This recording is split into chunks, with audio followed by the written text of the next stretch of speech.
Conferencia número 2. El Cordero, el misterio del siervo del Señor. Aclaración inicial. Entre paréntesis. Trae el padre McCarthy una fotografía de la galaxia en que se encuentra nuestro planeta. Es una fotografía llena de diminutos puntos blancos sobre fondo negro. Distribuye el sacerdote copias de esta fotografía entre los que asisten al retiro. Jocosamente les pregunta si pueden identificar a Knock, Irlanda, el pueblo donde dio su retiro, en esa fotografía, que llama mapa, no sin cierta ironía.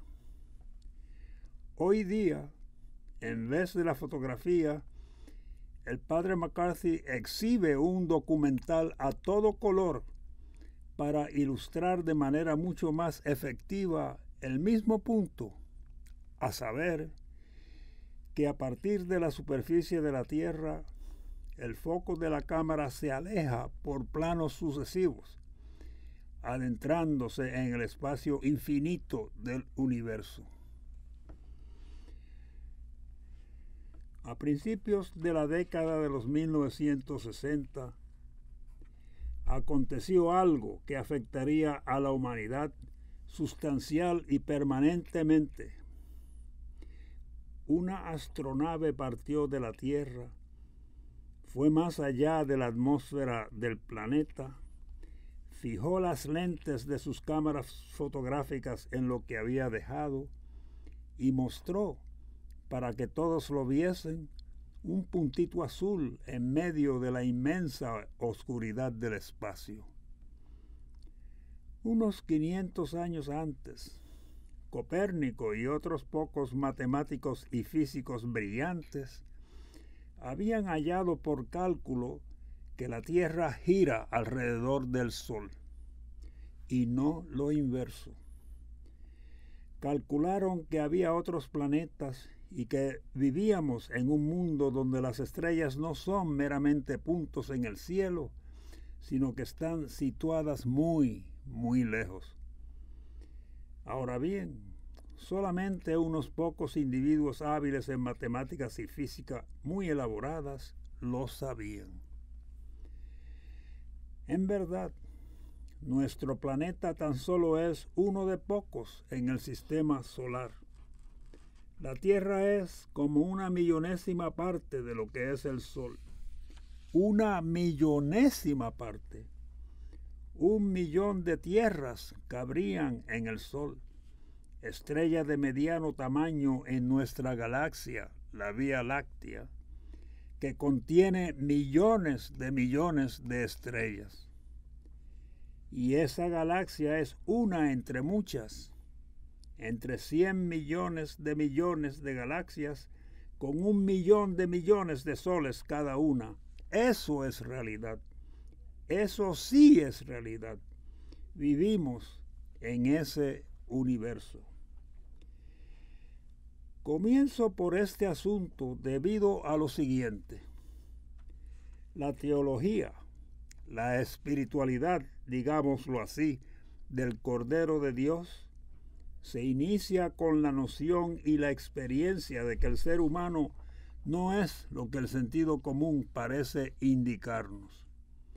Ninguno de nosotros somos lo que aparentamos ser. Fundamentalmente, cada uno de nosotros y todo lo que pensamos sobre la realidad circundante es un misterio, un misterio. Esto es, que cuando ustedes me miran y dicen, sí, ese es Emmanuel McCarthy. Sé quién es, un cura que dirige este retiro. Y así por el estilo, el hecho de que soy sacerdote y dirijo este retiro es solamente una pizca de lo que soy. Y aunque añadan ustedes, tiene barba y se deja crecer largos los cabellos, será verdad pero no más grande que esa pizca. Igual que cuando yo les observo a ustedes y me digo, este usa lentes, aquel mide como 170 centímetros y aun aquel otro debe pesar unos 80 kilos. Todo será cierto, pero no constituye lo que es cada uno de ustedes. Aunque poco importantes si vamos a ver, tales rasgos son parte de lo que llamamos realidad dentro de un misterio extraordinario, pues todo cuanto nos rodea está en constante movimiento y vivimos en un diminutísimo planeta en medio de incontables estrellas, en medio de una inmensidad de tiempo y espacio que ni siquiera podemos comprender. Así como la realidad es un misterio que escapa a nuestra comprensión, cada ser humano también. No vemos más que una motita de lo que es el ser humano. Habrán ustedes vivido 20, 50, 60 o 70 años y cada segundo que han estado despiertos han tenido experiencias desde la cuna hasta este momento. Y segundo por segundo, ese acúmulo de experiencias constituye lo que cada uno es. Pero no son mis experiencias, son las que cada uno de ustedes tuvo individualmente. Yo no participé de ellas, no las tuve, nadie más las tuvo. Cada uno de ustedes vivió las suyas. Cada uno alberga pensamientos e ideas y deseos. Son suyos, de ustedes, únicamente de cada uno de ustedes. Por otra parte, yo también les puedo observar y decir que este mide 180 centímetros, aquel pesa 90 kilos y aquel otro tiene como 50 años de edad. Es lo que veo de un momento a otro. Y podrían ser doctores, abogados o hasta caciques indios. Y yo diría, oh sí, los conozco. Pero cada uno que miro es un misterio infinito a pesar de sus rasgos particulares. Cada uno de ustedes guarda recuerdos de una existencia que nadie más ha vivido ni podido conocer. De hecho, sin que ustedes lo sepan siquiera. Reflexionen sobre vuestro ser físico nada más. ¿Qué saben de él? Bueno, saben que tienen manos, pelo de tal o cual color, o hasta un dolor de muelas, pero quizá olvidan que contienen millones de células, átomos y moléculas, y que si esas células, átomos y moléculas no funcionasen al unísono, podría acaecerles un ataque al corazón o un derrame cerebral. Algo nos puede suceder a un nivel microscópico pequeñísimo y ¡puf!, dejamos de estar aquí. Ignoramos lo que sucede ahora mismo dentro de nosotros, en nuestros corazones y cerebros, este preciso instante. Somos un misterio y vivimos en un universo que es del todo misterioso.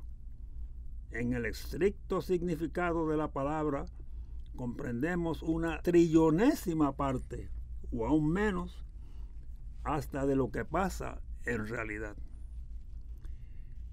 De manera que dentro de los misterios de la existencia y del ser humano individual, hay otro, el de la fuente de donde proviene todo, el misterio del origen mismo de la existencia, el misterio de Dios. ¿De dónde viene? ¿Por qué está aquí? ¿Por qué existo yo? Por encima de estas preguntas hay otra más. ¿Por qué esta inmensidad de tiempo y espacio? ¿Por qué esta inmensa incomprensibilidad de lo que somos? ¿Por qué? Sé cuál es. Todos le conocemos. el, entre comillas, proceso normal, a saber, que cada ser humano quiere, desea y escoge vivir en un mundo de fantasía. En vez de resignarnos a vivir en medio de un enorme misterio, en vez de reconocer el misterio de todos nosotros como seres humanos individuales, decimos, soy irlandés, vecino de Dublín, soy estadounidense, vecino de Boston, y ya está, misterio resuelto. De eso es que se trata, de tomar este vasto misterio, por demás inmenso e incomprensible, dentro del cual vivimos, estamos y somos, y tornarlo en un mundillo 2x4 que podemos manejar. Nos hacemos de una falsa idea, engañándonos nosotros mismos, fingiendo que nada hay fuera de ese mundillo. Llegamos a creer que todo cuanto es bueno o malo, todo cuanto importa en esta existencia, es lo que hay en ese mundillo 2x4 y rehusamos ver más allá. Ni siquiera consideramos lo que ese misterio en que estamos y que nos rodea puede significar, llevar consigo. Nos quedamos en nuestro mundillo. Todo lo que decidimos y hasta nuestra comprensión de Dios están ahí y solamente ahí. Y en vez de ser Dios un incomprensible misterio al que nos acercamos con temor y reverencia, le convertimos en patriota, en el Dios de Irlanda, de Francia, de los Estados Unidos, etc. El Dios del mundillo 2x4, lo cual es mortífero. La desesperación humana empieza mucho antes de que la sintamos. Surge de la frustración de fracasar en o rehusar ser conscientes de que vivimos dentro de un misterio. Cuando rehusamos tratar de comprender ese infinito misterio, nos sofocamos en el infierno de lo finito. Dios nos dio algo que nos permite ver y experimentar lo enorme del misterio en que vivimos, el misterio que somos y el misterio que es Dios. Y nos negamos a usarlo. Todo lo reducimos al mundillo 2x4 y empezamos a ahogarnos espiritualmente. Porque en el mundillo 2x4 somos, más o menos, sábelo todos. Pero claro está, en verdad sabemos muy poco. Todo es fantasía. Y la realidad empieza a tropezar con nuestro mundillo y eso es todo lo que tenemos. No disfrutamos de la grandeza misteriosa del propio misterio en la cual incorporar todo lo que el mundillo 2x4 no sabe afrontar. Y empezamos a desesperar. Dios no está allí, no existe, la vida carece de valor, es despreciable. Reflexionemos. Vivimos en un vasto misterio. Nacemos, vivimos y morimos en un signo de interrogación. Así es la vida. Nadie sabe de dónde venimos, por qué estamos aquí, ni a dónde vamos. Podemos contestar que estamos aquí en este mundo para conocer, amar y servir a Dios, para ser felices con Él en el próximo, que eso es verdad y que hablaremos de eso más adelante. Pero con cada una de esas palabras, conocer, amar y servir a Dios, penetramos en el conocimiento de un incomprensible misterio. Amar a Dios es amar un incomprensible misterio. Morir en Dios es morir en un misterio incomprensible. Conocer, amar y servir a Dios no significa conocer, amar y servir al Dios de nuestro diminuto mundillo 2x4, sino a Dios que creó y sostiene este enorme misterio. Así que nacemos, vivimos y morimos dentro de un signo de interrogación.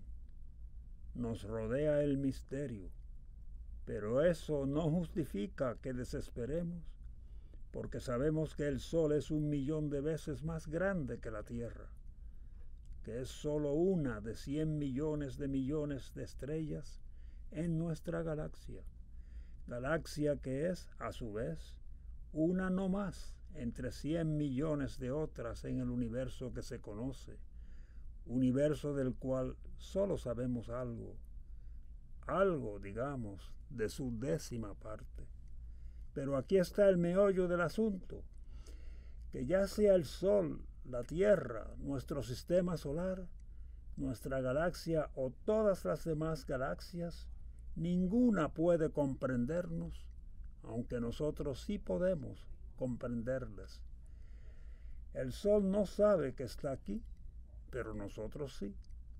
El Sol puede emitir luz y calor y tiene enorme poder, pero no puede amar, ni saber de la belleza, ni sentir esperanza. El Sol no puede conocer el misterio, tan solo es parte de él. Dios le dio al ser humano facultad para entender, no necesariamente los detalles, pero sí para darse cuenta de lo enorme de la realidad en medio de la cual vivimos. Podemos comprender al Sol, pero el Sol no puede comprendernos. Pero he aquí que nos vemos cara a cara con Jesús, no con un griego ni con un irlandés, ni con cualquier otra persona de nuestro planeta, no, con Jesús, y le tenemos delante. Jesús era judío, por supuesto, judío hasta ese punto nada más. Cuando nos enfrentamos a la persona que fue Jesús, no la reducimos simplemente a un individuo producto de nuestro mundillo 2x4, a un individuo que se crió en este mundillo. Cuando nos enfrentamos a Jesús, nos encaramos al misterio de Dios y al misterio de lo que significa ser humano. ¿Por qué? Precisamente porque Jesús fue un ser humano, es decir, un misterio, así como somos tú y yo. No está mal, si queremos conocer a otra persona, la manera de lograrlo es hablar con él o con ella, reflexionar sobre los pensamientos que expresa, reunirse con él o con ella, hacer cosas juntos, amarla. Pasamos tiempo juntos, en otras palabras, mientras más conocemos ese misterio en particular, más sabemos de sus aflicciones y de sus esperanzas, amores y alegrías. Así es como nos relacionamos con Jesús. Si no pasamos tiempo con esa otra persona, él o ella, coplanetarios nuestros, no la conoceremos. Pero si llegamos a conocerla, creceremos de manera infinita porque cada persona es un misterio. Y así pues con Jesús. De primera intención, Jesús es un misterio que nos permite penetrar en el conocimiento de quien Él fue, el Cristo. Pero existe otro misterio que identificamos con Jesús, ¿no es cierto? Y es la extraña realidad que de los millones de seres humanos que han vivido sobre la faz de la tierra, solamente Él proyectó energía de una manera sumamente misteriosa por tiempo y espacio. Esta vida que no debió contar para nada, dada la manera en que Jesús vivió y murió. Henos aquí 20 siglos más tarde, sabiendo que hay unas 1.500 millones de personas comprometidas con Él mediante la fe, y actuando, optando, viviendo y muriendo según los términos que Él definió. Con eso nada más se nos revela un tercer misterio acerca de Jesús, mayor que lo que es misterioso en cualquiera de nosotros. En el Nuevo Testamento y en las epístolas de San Pablo, a Jesús se le llama Señor. Esa es la palabra que se ha traducido del griego a otros idiomas y en nuestro caso al español.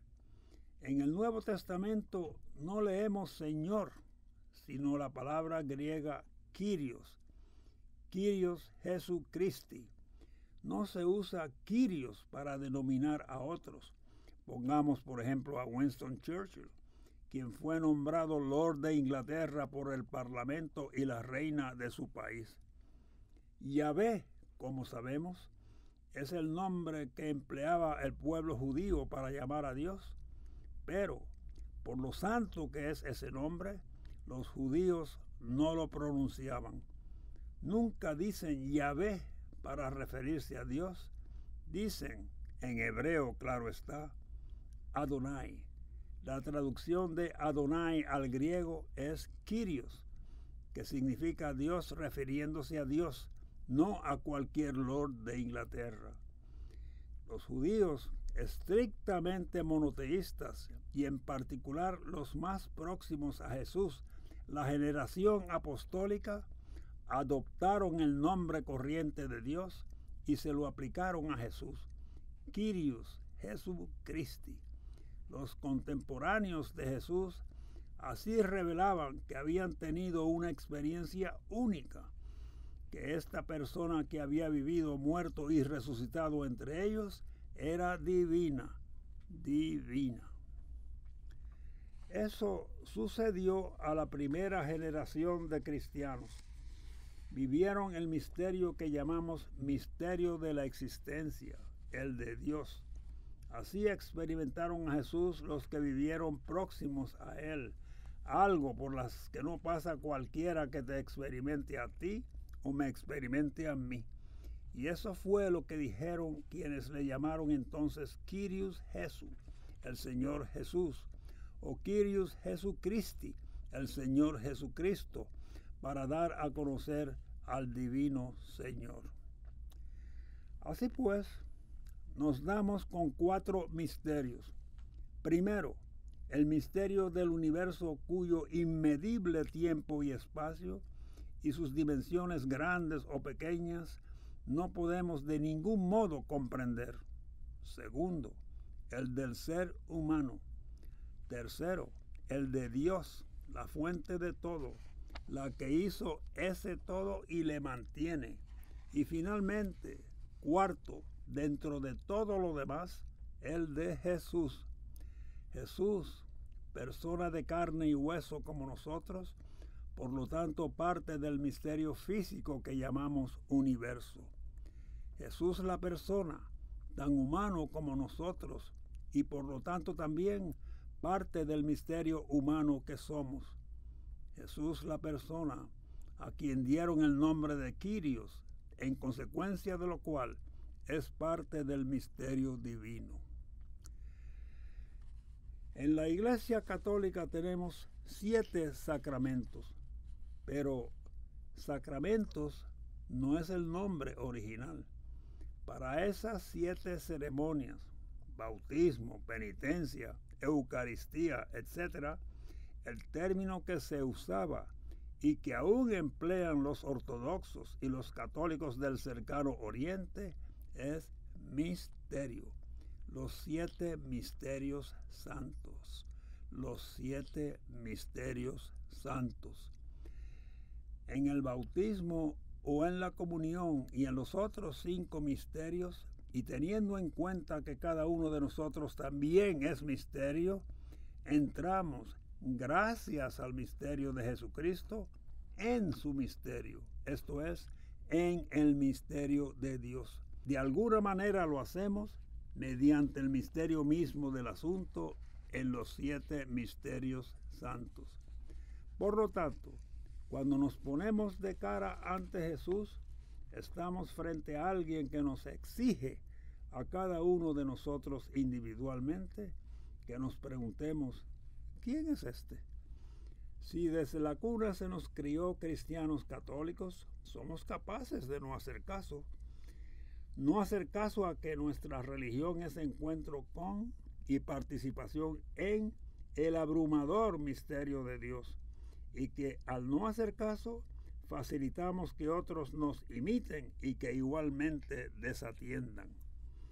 Podríamos ilusionarnos con que sabemos casi todo lo que está en los evangelios y, porque se nos nutre en determinados patrones de conducta, perder por completo noción de la viviente realidad que nos rodea.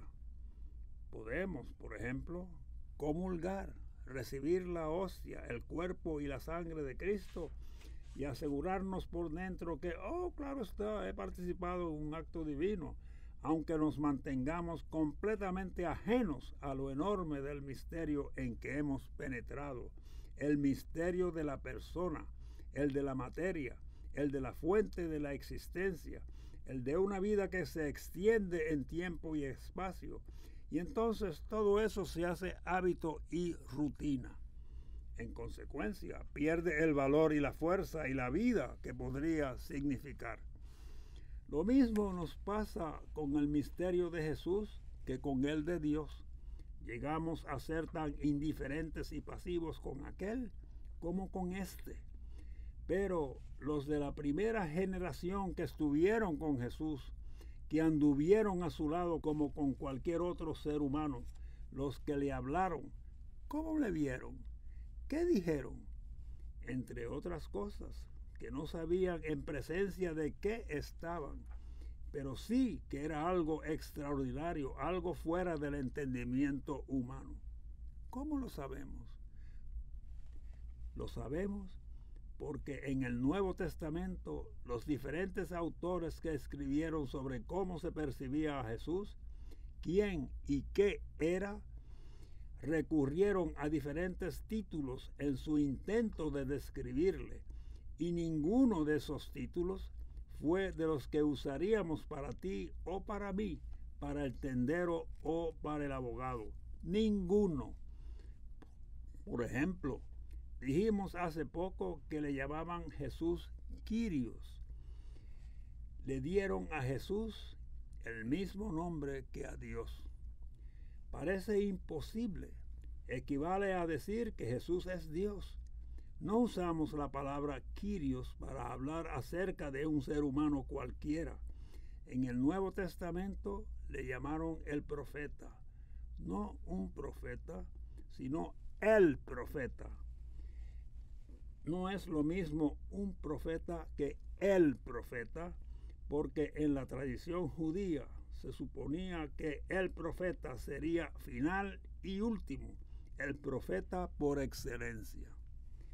Le llamaban hijo del hombre, hijo de Dios, títulos que no se dan a cualquier ser humano. Y como sabemos, uno de los títulos que daban a Jesús era el Cordero de Dios. ¿Qué es el Cordero de Dios? Todo lo que podemos hacer en cuanto a esta idea, tanto como con cualquier cosa referente a Jesús o con cualquier cosa en el mundo, incluyéndonos a nosotros, todo cuanto podemos hacer es examinar el misterio que encierra. Nunca lo entenderemos por completo, pero Dios nos ha dado la facultad de por lo menos examinar el misterio del universo, de nosotros, de Dios, de Jesús, del Cordero de Dios. Examinémoslo.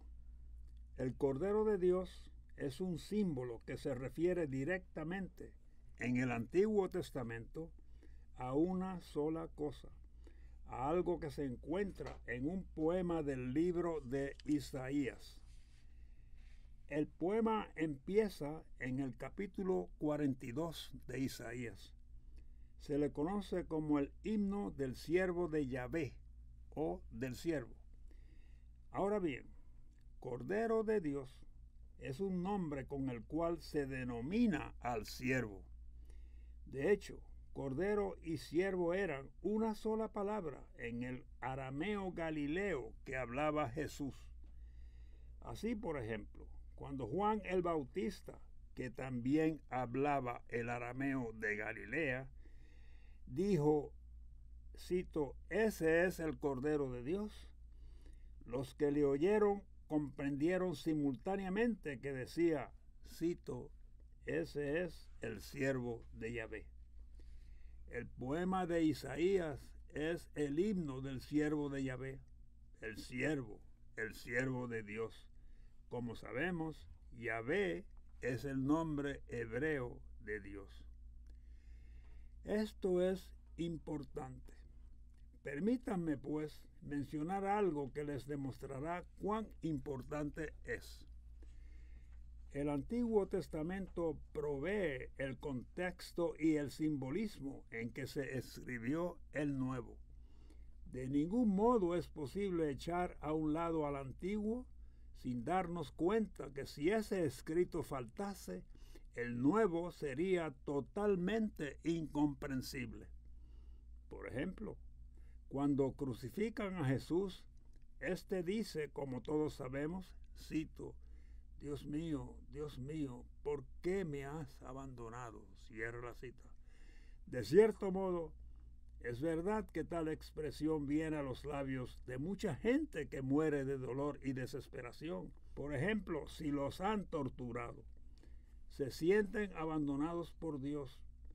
Con que hasta cierto punto Jesús, al decir eso, está hablando claramente de un fenómeno humano universal.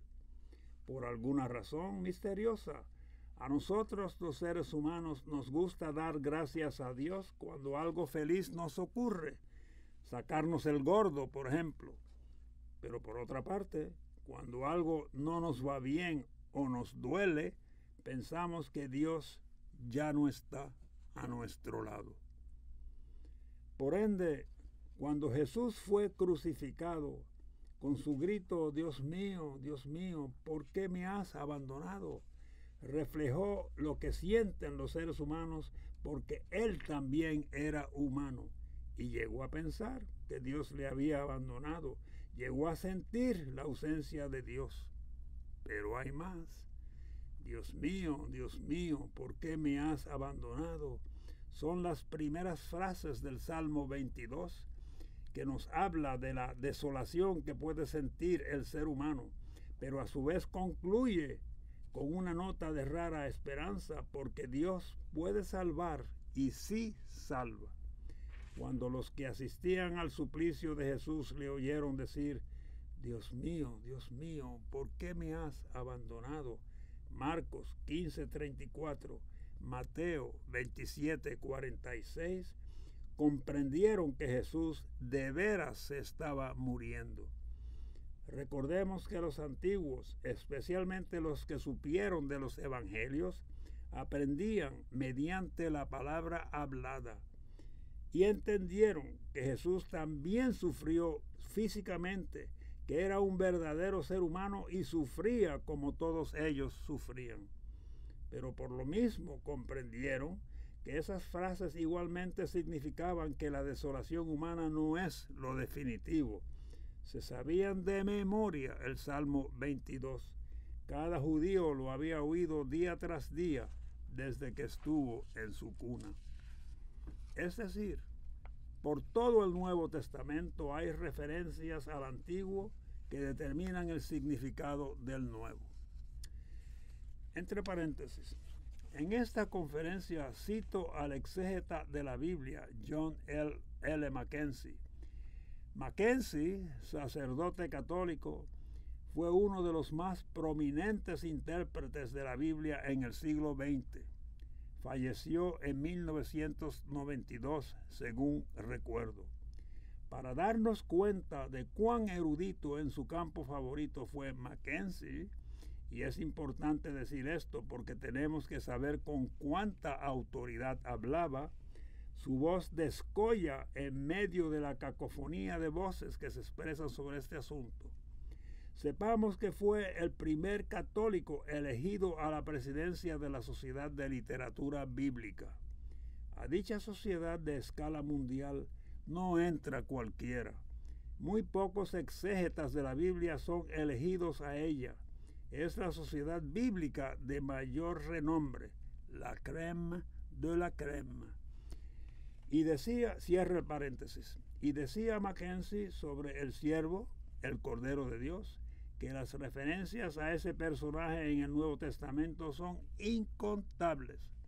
Muchos cristianos, sin embargo, no lo saben, ni siquiera piensan sobre el asunto cuando éste exige su atención.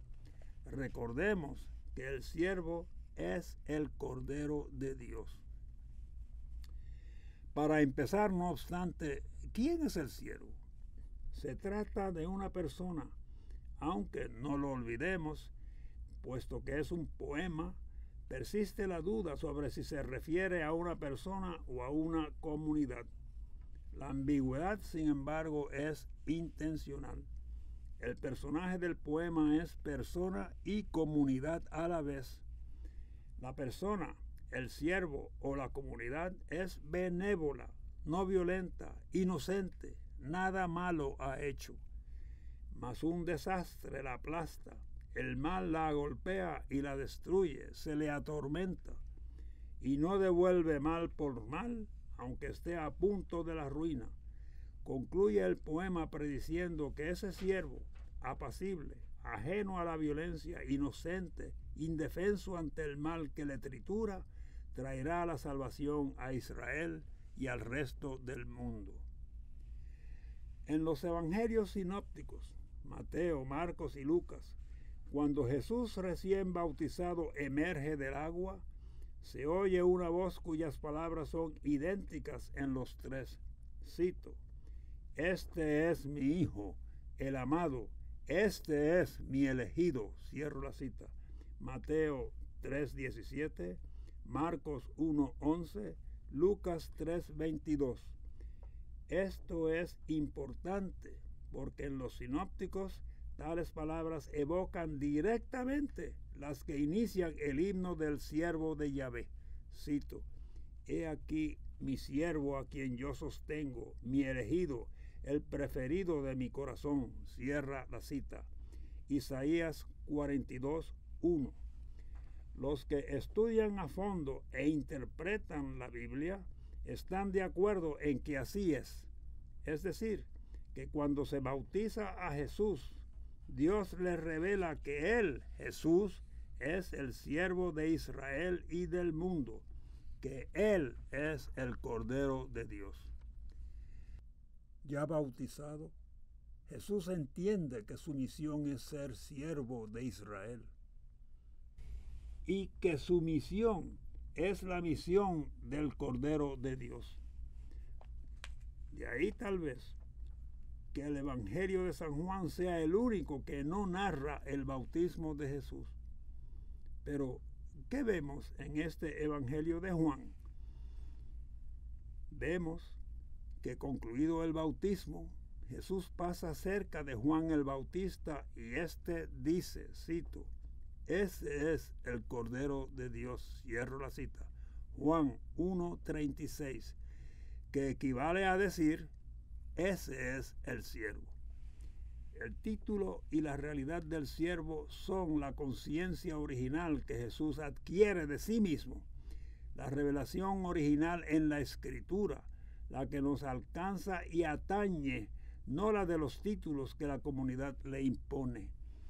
Kyrios, o Hijo del Hombre, o Hijo de Dios, es la propia revelación a sí mismo de Jesús, que Él es quien se supone sea dócil, no violento, inocente, a quien el mal aplastará de alguna manera sin que Él deba responder, y que mediante tal proceso salvará al mundo. Salvar al mundo. Este es Jesús, quien al quejarse en la cruz de que Dios le había abandonado, evocó en sus oyentes las palabras iniciales del Salmo 22 e hizo recordar a quienes le vieron u oyeron o anduvieron con él el texto de ese salmo por entero. Comprendieron que Jesús era el siervo de Israel, aquel que nombra el primer versículo de Isaías 42. Cito: he aquí mi siervo a quien yo sostengo, mi elegido, el preferido de mi corazón. Cierro la cita. Esto es importante por lo siguiente: cristianos, tú y yo nos bautizaron en Cristo. Recuerden el pasaje en que los hijos de Zebedeo Santiago y Juan se acercan a Jesús para pedirle que en su reino les deje sentarse uno a su izquierda y el otro a su derecha. Y Jesús replica, cito, no saben lo que piden.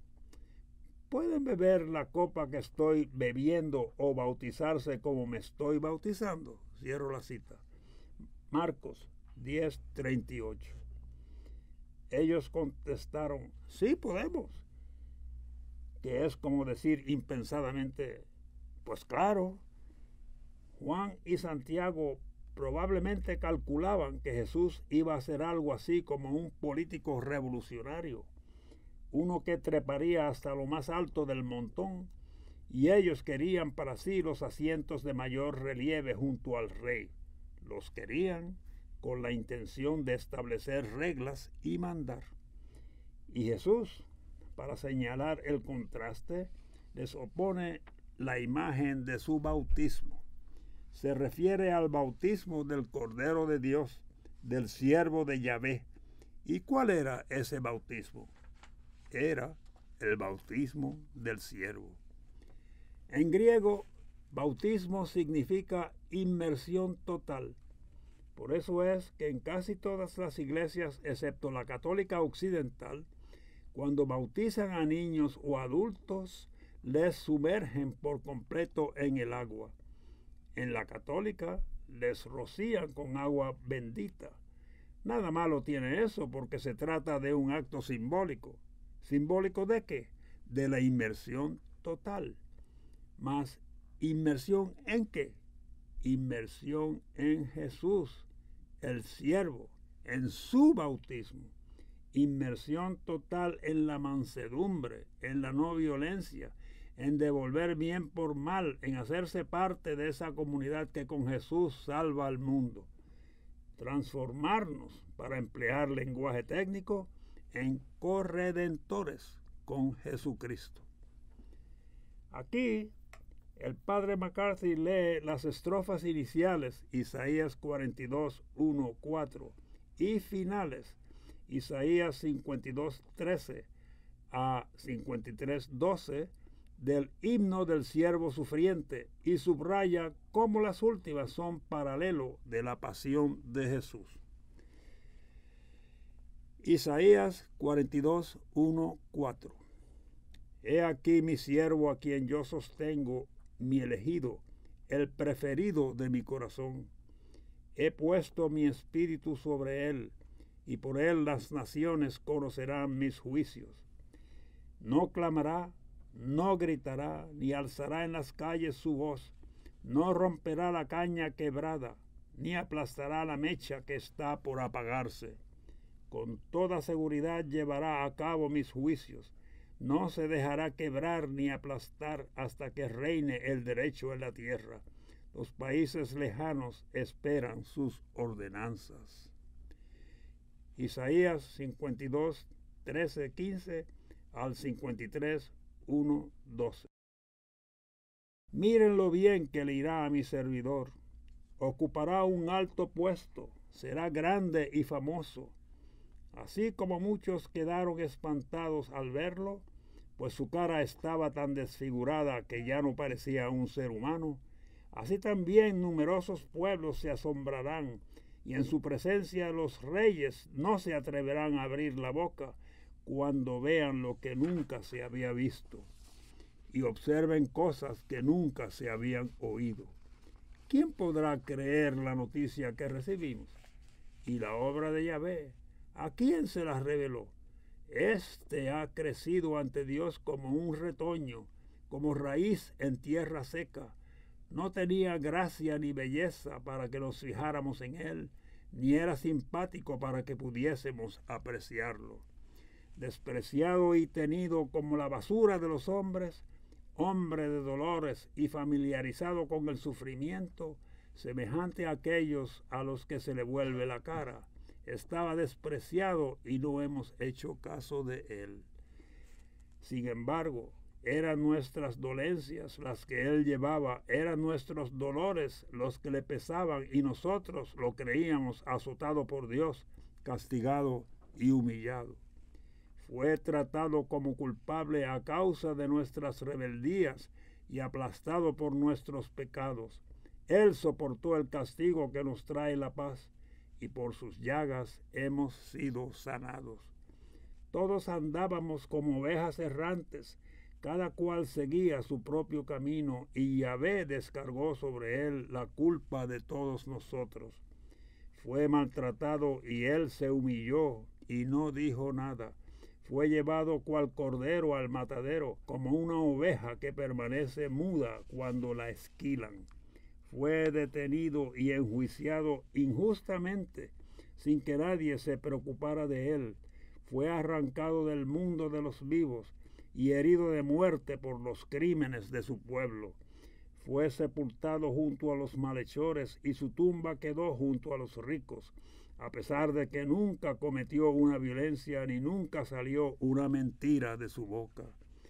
Quiso Yahvé destrozarlo con padecimientos, y él ofreció su vida como sacrificio por el pecado. Por esto verá a sus descendientes y tendrá larga vida, y por él se cumplirá lo que Dios quiere. Después de las amarguras que haya padecido su alma, verá la luz y será colmado. Por su conocimiento, mi siervo justificará a muchos y cargará con todas sus culpas. Por eso le daré en herencia muchedumbres y recibirá los premios de los vencedores. Se ha negado a sí mismo hasta la muerte y ha sido contado entre los pecadores, cuando en realidad llevaba sobre sí los pecados de muchos e intercedía por los pecadores. Eso no es todo. Fíjense en cómo termina el poema. El final de ese himno al siervo es casi un paralelo de la pasión de Jesús. Así se han expresado muchos intérpretes de la Biblia. De hecho, algunos eruditos han llegado a decir que Jesús no sufrió ni murió como dicen los evangelios, que sus autores, para explicar el sufrimiento y la muerte de Jesús, literalmente tomaron las últimas estrofas del himno y aplicaron a la vida de Jesús lo que dicen, para así subrayar la importancia de su sufrimiento y de su muerte. Después de todo, quiero decir que cada consagración eucarística que se lleva a cabo, tanto en Occidente como en Oriente, en todas las iglesias a lo largo de la historia, aún en aquellas a las cuales no concedemos que practican una Eucaristía válida, cada una de esas consagraciones ha contenido o contiene palabras del himno al siervo sufriente. Cada una, incluso la católica romana, son palabras enclavadas en el Nuevo Testamento y en la cristiandad, aunque pocos estén enterados. ¿Qué pues debemos oír? ¿Qué debemos recordar cuando escuchamos o leemos las últimas estrofas del poema del siervo? Que Jesús se identifica a sí mismo, que se le ha revelado lo que Él es por su bautismo, la apacible, no violenta e inocente persona que sufre sin devolver mal por mal y que salva al mundo mediante ese proceso. En eso pensaba Mackenzie cuando escribió que el Nuevo Testamento se refiere innumerables veces a este himno. Es el himno al siervo, al Cordero de Dios, el himno que nos habla a nosotros los cristianos de algo a lo cual debemos aspirar. Dijo Jesús, cito, bienaventurados los mansos, porque ellos poseerán en herencia la tierra. Cierra la cita. Mateo 5:4. ¿Y quiénes son los mansos? Son el Cordero de Dios. Los mansos heredarán la tierra. Pero demos un vistazo alrededor. ¿Quién de hecho hereda la tierra? Los poderosos, los ricos, los duros, los crueles. ¿Dónde vemos que son los mansos? Los poderosos, los ricos, los duros, los crueles, esos son los que heredan el mundillo 2x4 de tiempo y espacio. Jesús no habla de ese mundillo. Jesús habla del universo misterioso y de lo que está más allá aún. Habla de Dios. Esa es la herencia de los mansos. ¿Salva al siervo, el Cordero de Dios, al mundillo 2x4? No. Irlanda, los Estados Unidos, la China, etcétera, son irredimibles. En el Nuevo Testamento, el Estado no es objeto de redención. ¿Qué se salva? Para la humanidad, para la gente, ya sean irlandeses, chinos o estadounidenses, el Cordero de Dios no tiene razón de ser dentro de la fantasía ilusionante del mundillo 2x4. No hay cabida para él allí, en ese mundo diminuto que creamos para rechazar el gran misterio en que Dios nos colocó, en ese diminuto mundo que desatiende y desconoce a millones de seres humanos mientras se concentra en solamente unos pocos.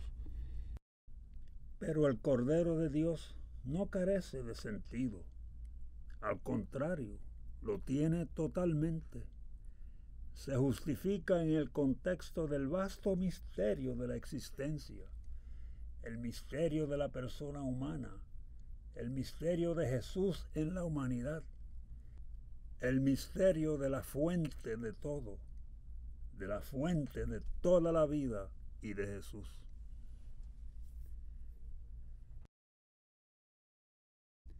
El Cordero de Dios.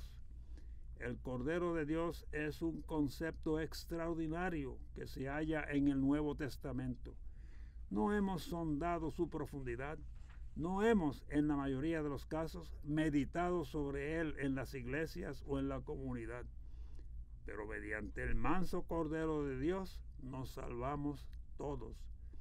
Con que les pido que al comulgar hoy recuerden las palabras de San Agustín, las que mencioné anoche. Cito, nos transformamos en lo que consumimos. Cierro la cita. Seremos, nos transformaremos en el Cordero de Dios. Al igual que John L. Mackenzie, llamémosle a la Eucaristía la celebración de la comunidad del siervo, del Cordero de Dios. Cordero de Dios. Cordero de Dios.